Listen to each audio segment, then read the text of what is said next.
Hey Canucks fans, welcome to the line change. I wanted to go over something that's been making the rounds lately. I know I'm late to the party on this, so excuse that.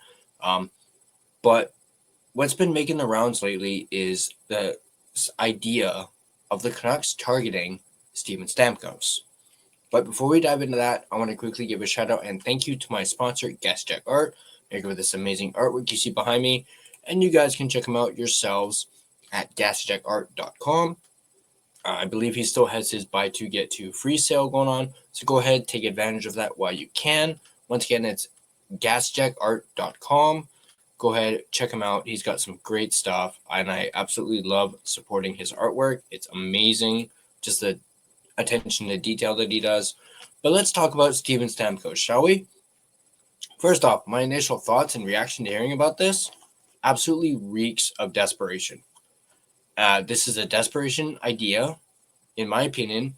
Stamkos is 35 years old, and currently he has 2 points in 14 games. 1 goal, 1 assist in 14 games. And this is Steven Stamkos we're talking about. You know, the guy who's lit it up in the NHL for 16 years now. He's only got 2 points in 14 games. Not only that, he's also a -6 so far this year. So right away, those numbers don't jump out at me at all. Last year with the Preds, his first of a 4-year deal with the Predators that he signed, a $32 million deal at a $8 million AAV. He had 53 points in 82 games, 27 goals, 26 assists.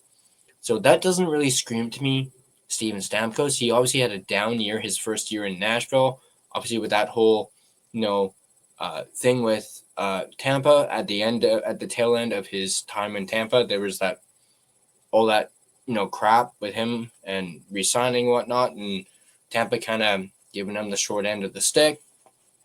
Not to mention, and I just found this out while doing my research for this topic, since the 2022-2023 season, he's been a minus in the plus-minus category.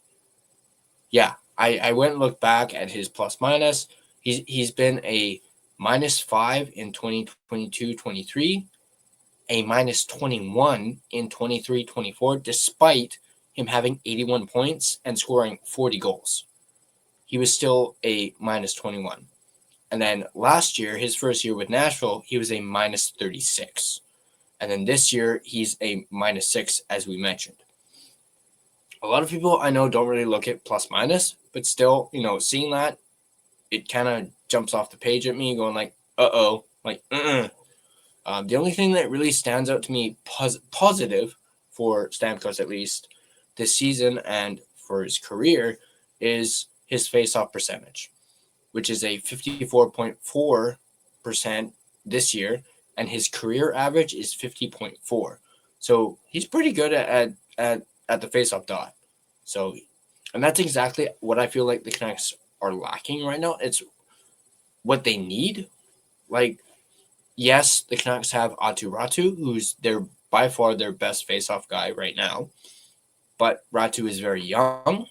And actually, if you want to get into numbers, and they've been lacking face-off, a bona fide face-off guy since Chytil's been out.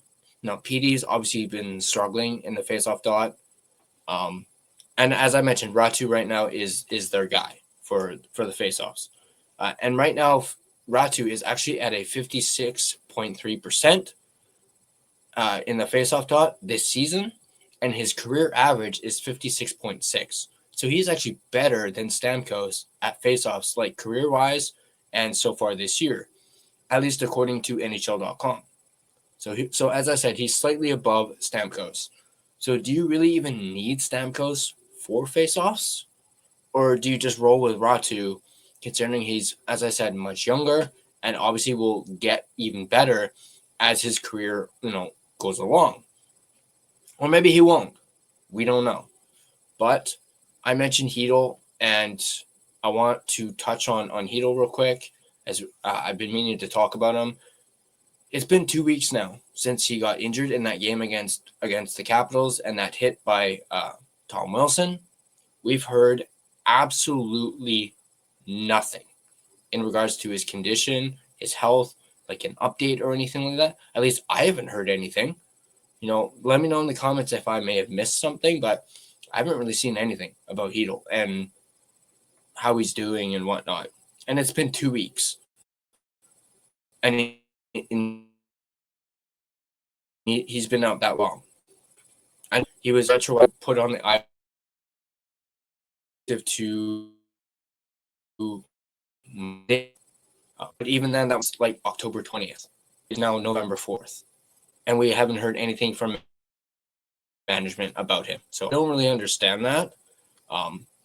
But perhaps this might be why the Canucks are looking desperate. Because maybe they know something we don't know in regards to Chytil. Perhaps this pertains to Chytil, and that's why they have inquired with the Predators about Stamkos, as mentioned in this article, which I'm going to bring up right now, because I just found this as well. Canucks believed to have inquired about Steven Stamkos. This article is from the Pro Hockey Rumors, so take it with a grain of salt, as always. But it says here the Canucks have long been searching for extra help down the middle, a need amplified by the latest injury to Filip Chytil. To that end, Rick Dhaliwal of Czech and The Athletic recently reported that he has been told that Vancouver has kicked the tires on Predators forward Steven Stamkos. And then obviously it talks about Stamkos and what he's done, but it also brings this up too. Stamkos has a full no-move clause in his contract. Obviously, that means even if the two teams agreed on something, he would have to okay it, and he would have to be willing to waive his no-move clause. I don't know if Stamkos would want to do that or not, or if he would even want to come to Vancouver. But obviously, he might, get an uptick in offensive play if he were to maybe come to Vancouver. But that also brings up the Vancouver's salary cap situation. It's pretty tight. They're nearly $2.8 million into LTIR per Puckpedia. That means that the Canucks would need to match money to make a move work, something that could be mitigated in part by Nashville retaining salary. And a lot of people have been saying, and I've been seeing it, that Nashville needs to retain at least half of his salary, so 50% of his salary, in order for them to even entertain the move. But at the same time, what are you giving up to do that? And would Nashville even do it? Because it says right here, they only have one retention slot remaining this season, having already utilized two of them on Ekholm and Colton Sissons. Considering his value has dropped considerably, does it make sense to use that last slot, retaining several millions of dollars a year for multiple seasons, to elicit what would likely be a middling return? And we also don't know what they would want for him, or what we would have to give up in order to get them to retain. Or would they be better off saving that last slot for someone else this season and revisiting the idea over the summer? So I just wanted to bring that up. But let's get back to Chytil real quick here.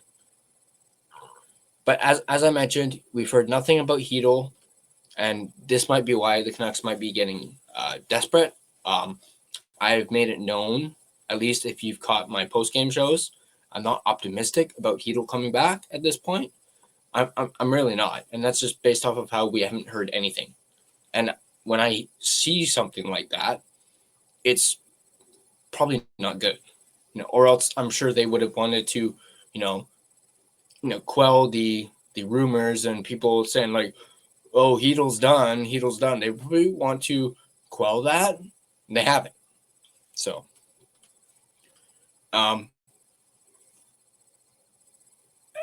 as I said, we've not really heard anything, especially with guys like Hughes, who is now obviously after last night's game, is back. So thank goodness Quinn Hughes is back. Garland's still out. Lekkerimäki's still out. Mancini, Bluger, all out. I do know Garland and Bluger are expected back soon, possibly even this week, maybe even next week.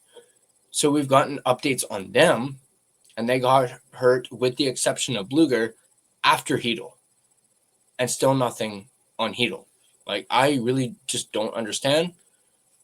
But yeah, nothing, nada, zilch about Chytil in the last 2 weeks. I do not understand that. So in my opinion, something's up. Do you guys think, like me, Chytil could be done and the lack of updates maybe supports it, as well as them inquiring about Stamkos and Desperation kicking in for the Canucks as they prepare for what very well could be a nightmare November schedule, especially if, they don't get Garland or Bluger back, which I'm sure they will within at least a week. But still, it's a nightmare November schedule for the Canucks that they're, prepping for. But I want to hear from you, Canucks fans.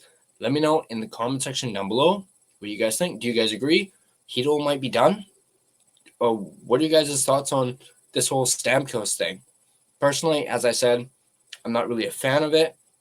Stamkos is 35 years old, and you don't want him for 4 years, even if it's at 50%. It just doesn't work for me. Stamkos isn't really the same Stamkos of old.